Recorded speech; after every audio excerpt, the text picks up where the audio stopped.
Tell everybody who's listening, maybe one of your favorite tricks to teach for building confidence. One of the confidence ones I really like at the moment is like a hoop dive, where you leave the hoop flat on the floor and they dive under, push it up with their nose and go through the hoop independently. And I love that one for confidence building.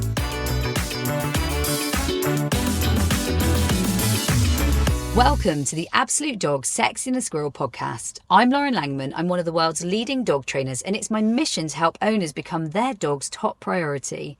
In each episode, you'll discover how to gain trust and communicate with your dog like never before, creating unbreakable bonds that make you the most exciting part of their world. Hello and welcome to the Sexy and Squirrel podcast, the podcast that gives you real life dog training and sometimes human results too. Today, I'm joined by the wonderful Jamie. Jamie and I are talking tricks. And tricks, it's one of my favorite areas, Jamie, particularly because I think Katie and Easy in particular have been transformed through tricks. And I wish I'd done them with Poppy. Now, Poppy is my naughty but nice dog. I know that you do a lot of tricks. Tell us why you do tricks and why you love doing tricks, probably more than anything else, Jamie. Well, I think tricks, they've just been really important in my journey. I have a couple of NBN dogs, and owning an NBN dog, I think, can be it can be a challenge, can't it, at times? And building that relationship, and sometimes that relationship gets a bit tested. And I think although like playing lots of games, I think one of the first tricks that made me smile and made me kind of pursue tricks even more was teaching my naughty but nice dog Stitch skateboarding. And she loved paws up. For one, that was one of her things that just helped her in a triggered environment or an environment that she found quite difficult. Paws up was our go-to thing, whether it be paws on me or whether it be paws on her little step. That would be her thing. So I thought, let's try it and kind of boost this up. Oh, she loved knock it over as well. Anything that she could get her paws on, she would do it. So we started training skateboarding, and I bought a skateboard as a joke many years ago, saying that I would train my dog to skateboard. And so we did. We started doing this skateboarding, and her smile on her face, it was just so funny, and she just made me laugh. She made other people laugh, and then we started taking it out and about, and we started taking it past like a field of sheep, because she could get quite excited by sheep and think that they were quite fun things, and just a little bit focused on them. She is like, she's a Staffordshire Bull Terrier, but she's got something else in her as well. So she's a rescue. But so she loved her skateboard, and we took that everywhere. And still to this day, if I get the skateboard out, it just makes me smile when I do it with her. She's so funny. And I love that she's a Staffy. Tell us some of the typical behaviour struggles that you might see with the Staffy. So Staffies, I think they are very prey driven. They can be slightly over enthusiastic about life at times, a bit on the higher arousal level. They love a good game of tug. They love kind of body barging type play, and that can sometimes not go down particularly well with other dogs, potentially. You have got the other dog scenario. I've owned many Staffies over the years, just because I worked in rescue for so long. I fell in love with them in rescue, because that's all there was many Staffies in rescue. On my first one, he was in kennels for 1.5 years, and he was the one that taught me a lot. He got rehomed, he got returned, and I understand why he got returned now. Potentially, maybe they didn't give us the whole truth about why he was returned, but yeah, so they can be a little bit not the greatest around other dogs and stuff. So but I have owned Staffies as well that have been absolutely amazing, because I used to run a doggy daycare, and Molly is absolutely amazing with other dogs and everything. So it doesn't have to be that way. So those are the kind of main struggles. I love it because they love a game of tug. I do quite like that high arousal in them, that drive in them, because it just makes them quite fun to own. And they're lush with the kids. They're lush with people. They're like little babies. They're very kind of human dogs. They make very funny little noises, don't they? Staffies always got a fun they noise. do. I love that I just love them. I love their grunting. I love they're like little piggies.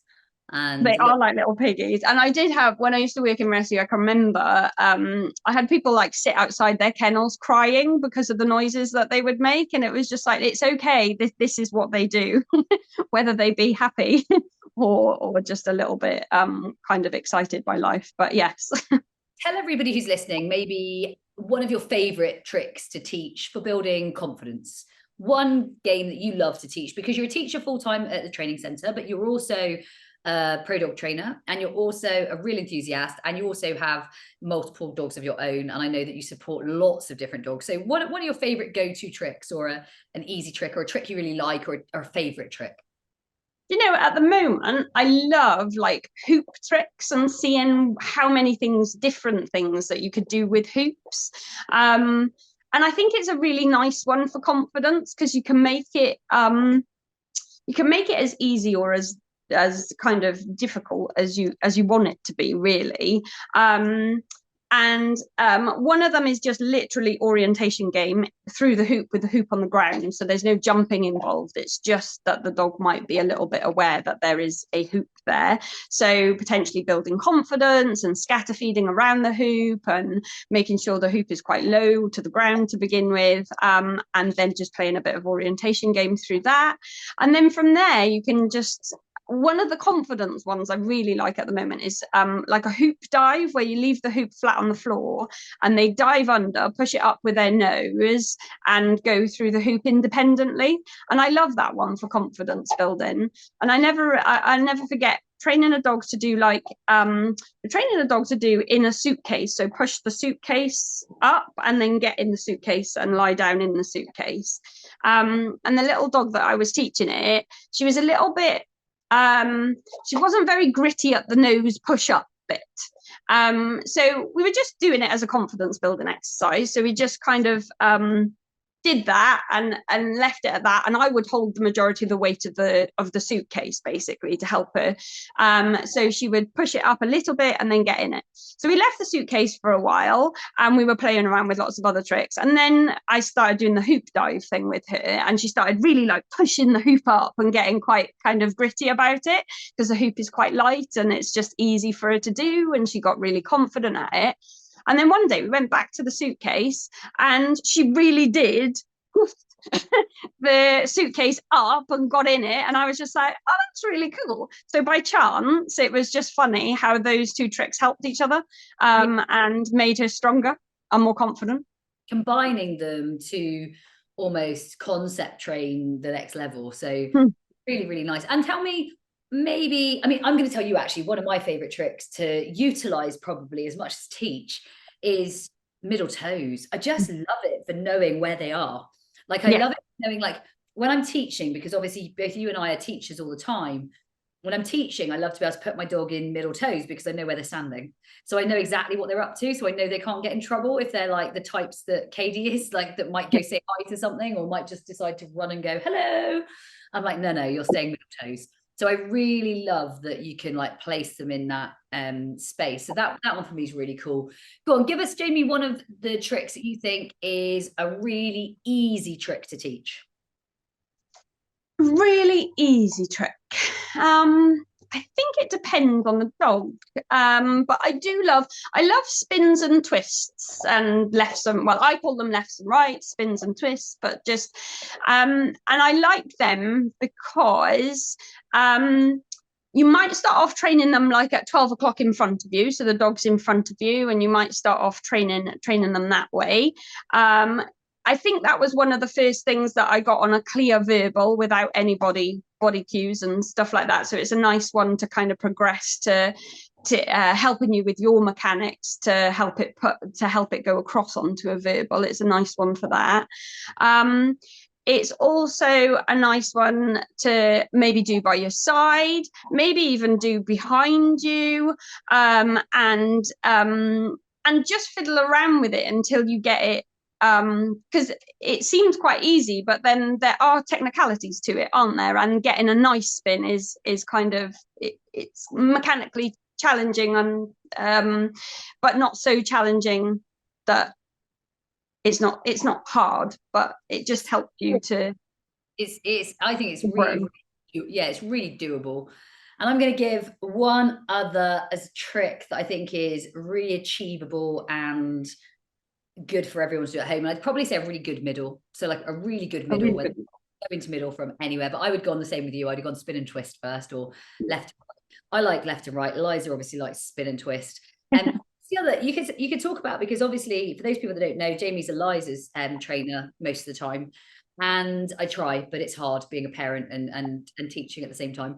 And it's a skill area in itself. So what is the one that Liza's working on at the moment with hoops, where they're like moving hoops? Because that's a pretty cool trick. Yeah, that's really cool. So it's rolling the hoop and getting the dog to find the entrance to the hoop. So we've had, I think it's grown our hoop rolling skills, which is something to do potentially without your dog, or use it as a proofing exercise for your boundary and play with chucking the hoop. Eliza's got a really good knack of getting it to spin back to her, and it actually goes through middle like thunder. So yeah. Provides other skills, I feel. She's something else. So like she really is. I'm like, she's just got that ability to just play things. No, I love that one. And then the other one that they've been playing with, which is again involving the hoop, I don't know if you want to explain, but Liza on the floor. That one's quite fun. Oh, that one's really cool. So getting them to so you hold the hoop above your, like, get down on the floor, and then it's on your back, so the dog's jumping over through the hoop over you, basically, which is really cool. She's also been lying on the floor, lying on her floor with legs, with the hoop in between her legs, and then Katie flying over her also. Potentially not on video. But everything is jumping. Everything is jumping. Oh, the other one she loves at the moment is seeing how far. So having two hoops and seeing how wide Katie can jump. That's quite interesting. And we've also got leg weaves, but through the hoops, which is really cool. That was really cool to see that coming together. Okay. Right, we're planning it. Tomorrow, I'm going to video you guys doing a hoop training session. Be ready. It's just like hoop mania. You plan all the hoops. I'll get the video camera out and we'll film it for everyone. And I'm thinking about one of my favorite tricks. My favorite trick, and sadly, Katie was too tired to do it for the tricks live that we did. Oh. She was already cooked. But my favorite trick to look at, I love rebound. I love it. Love rebound. Rebound, it looks fun. It's not for every dog. It's not for Tokyo. Skittles would love it. She does it without even needing to do it. She's not going to learn it. Katie definitely loves it. Can you tell us how you teach rebound? And then you get it to the level that Katie's at for the rest of the audience listening, because I do think it's a cool skill. So rebound, I think it's really important to make sure that you're training this gradually. So if you're anything like me, where you want to train something and you want to train it and get results and get it done quick and fast and ta-da, it's done. You've got to have self-control in this one and treat it like almost like a fitness exercise, because we want to strengthen all of the parts really, really, like all of the muscles and everything that's going to go into this exercise really nicely. So we do want to make sure that your dog is healthy before we start doing this, because it is quite a jumpy on and off trick, and it is quite tasking on their bodies. So I think making sure that we're choosing, like, I wouldn't do this this trick with my two staffies. One has had a cruciate operation, and the other one has had like elbow dysplasia since she was little. So it's just two exercises that I wouldn't do with those two. So just to explain to everyone, rebound, a dog kind of like rebounds like a fly ball box off your side. Yeah. So if you haven't seen it before, oh my goodness, it's so cool. And to do it with Katie's really cool. Like I could see how Liza wants to do 20 of them, because it is quite addictive. However, you'd be much better doing like one a week than like the 20 that you want to do in one session, because it is quite exhausting. So how do you start teaching it, and what's it about? So we need kind of a jump on and off a platform. So we want a platform that's not too high. We used a chair. You can either use a chair, or we've used like a climb board. At home, I used like a kid's toy box, but made sure that it was non-slippy. So put some sticky stuff on the top to make sure that it was non-sticky. So you want something about that height, and you're just going to ask the dog to jump on and jump off it. Now, I've asked them to jump on it. I generally tend to feed them and then get them to jump off it. If you've got, and choosing which way, choosing the same direction, and make sure they're going around in the same direction now. So say if you had a chair, you would ask them to jump onto the chair and off the chair, and you'd want them to do kind of a curve action. And I would stand where you are going to be involved in it. So I would ask them to come onto the chair. So it's almost by the side of the chair. I tend to, just behind the chair to the side of the chair, I tend to stand. So they're coming onto the chair, and then I can throw them off. So they're starting to do a nice curve on and off the chair. And rebound doesn't have to be off you all the time. It could be off a tree. It could be off a rock on the moors, or it could be off I've done it off, like, you know, the hay bales in the field after the farmers and things like that. So anything like that. So it doesn't have to be off you if you didn't want it off you, if you've got a larger dog, and it doesn't have to be really high either. It can be kind of adjusted for the dog.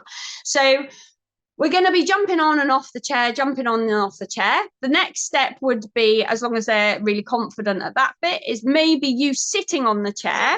You could potentially put a cushion or something, or a surface like a target type surface. The cushion's quite nice because it does give you a little bit of protection on the impact. So you want them to jump onto your lap or onto the cushion and feed them, and then jump off. So they're jumping onto your lap, jump off.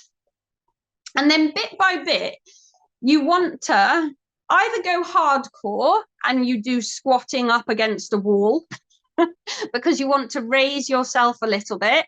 So you've got to have nice core strength to do a little bit of squatting up against the wall with your cushion on your lap or near your stomach, and you're asking them to jump on, jump off, jump on, jump off. If they start getting a little bit, the pictures change, go back to your chair. And then bit by bit, you're going to get more and more upright as you go. We did stick 2 climbs together, so that was quite nice to get. I think I did it with Sam, and I think we were doing it with the 2 climbs just to get her to have a little bit of support, because Gus is quite ferocious as he does it. Even though he's a spaniel, he's quite a big spaniel, so the impact is quite a lot. Now, when we were doing this with Eliza, she requested maybe that we change the position of the impact, because when they're hitting you in the stomach and rebounding off you, it's a little bit uncomfortable. So we switched round. We were going to go round to the back, but then we decided that the hip was quite a nice one, because you could kind of get it on cue with a little bit of a hip switch. So then the dog can see that. So it's kind of like a body cue then as well. But she's got it on the back as well now. And I tell you what I'd love to do with that one is, I've seen little dogs, like, you know, like frisbee dogs, do it on the frisbee or on your foot. That would be really cool. I'd love to do that with a little dog. So yeah. I think that's doable with Katie. I definitely think that's doable. I think so. Yeah, I think so. Definitely. Like on feet or on frisbee. Yeah, it would be cool. Would be cool. On frisbee. On frisbee. Okay. Yeah. It'd be cool. Or on feet would work. I've seen little ones do it, you know, like when you lift up a back foot behind, and they've done it on the, it's just really cute. They've got to be really accurate, haven't they? They've got to be very accurate. Yeah. Now, tricks, I think we were talking about NBN dogs. If those of you listening at home don't know what NBN, naughty but nice. So dogs that are a little bit maybe barky, reactive, worried, fearful, scared, typically monkey, you know what, could be any of those dogs. And if you can hear a little nibbling in the background, that's Jamie's dogs. They're having a bone. So it's a good noise when they have a bone. I love it. I find it really therapeutic. I do too. I love my dogs having a bone. I'm watching the shapes that they get themselves into when they're gnawing on a bone, when they're doing like the bow, or they're getting themselves in. It's really good for them, isn't it? Therapeutic for them. It's so therapeutic for them. So for me, I was thinking that, you know what, I think it develops my dog's confidence, my dog's strength. my dog's ability to communicate, actually, and my dog's ability to be a little bit emotionally intelligent sometimes. And I think it just helps me in so many ways. What do you love about Tricks, and particularly with the naughty dogs? Because at the centre here at Bowerland HQ at Devon Dogs, we have a lot of naughty but nice dogs visit us, and more we're giving them Tricks as homework. So their homework is Trick, like take a trick. Why do we really love there's a trick for that, and what's it ultimately about? Like, how do you think it really helps? I think it grows us as handlers, as dog trainers, and our mechanics. I think it definitely builds our relationship and takes it to a good place. And I think people and dogs need that easy win, and maybe a little bit of a challenge at times as well, to say, you know, like a lot of people love orbit, you know, when they reverse around you, and that takes quite a lot of kind of commitment to stick with that trick. And I love it when someone after a couple of months or whatever, you know, that because they keep dabbling into it and they see someone do it online and then they want to have a little go at it again. But something like that, it does take effort to achieve something like that. And I think it's like a really cool confidence boost when someone goes like, I really would like to do that. And it's just like, you can do that. And it's just giving them that just, and also giving them an easy trick to do as well alongside in the meantime, I think is really cool, something that's really achievable. But having that one that takes time to do, it's just really cool. And having something, I think, for like naughty but nice, some of the challenges that I had with things like I loved it when I started training something on duration and started getting that in a good way, because I think first of all I started training with Molly a nose touch on duration, and it became a bit of a high arousal mess. I think she began talking and just butting me, and it all kind of got a bit of a dither, and I was just like, oh, I don't want this kind of thing. It was just all a bit of a mess. I've unpicked that gradually I've unpicked it. Yeah, it's just like having something on duration, or popping like a lovely chin target for on duration, and proofing something like that. I think it just gives you and them a different relationship and communication, isn't it? Communication between us. Yeah, you have a way to speak to them, and I think that is mega. I think being able to speak to them is mega. Now, for everyone listening, I want to make sure you know about our Tricks book. There's a trick for that, and I know that Jamie follows the book, I follow the book, Liza follows the book. We've got some amazing tricks. And right now, if you order the book, there is £5 off for you. All you need to do is put in the code TRICK5, and you're going to get £5 off your copy today, which is really, really exciting. Now, anyone at home, Jamie, who wasn't sure whether they should try this out at home, what are you going to tell them about trying trick training for their dog? If this is new for them, what are you going to say? I'll definitely try it. Definitely give it a go. And if there's something that you really, really want to train, you know, reach out, come and give us a call or whatever, and just we can start you off, even if it's just baby steps to begin with, but it is achievable. And we can always kind of, or if there's that one that you've been struggling with, sometimes when we're in the situation, we're a bit blinkered and we can only see one way of training. There's so many different ways to train a trick. And I think games-based training just gives you many different options to go and be able to build the building blocks to build what you want to do, isn't it?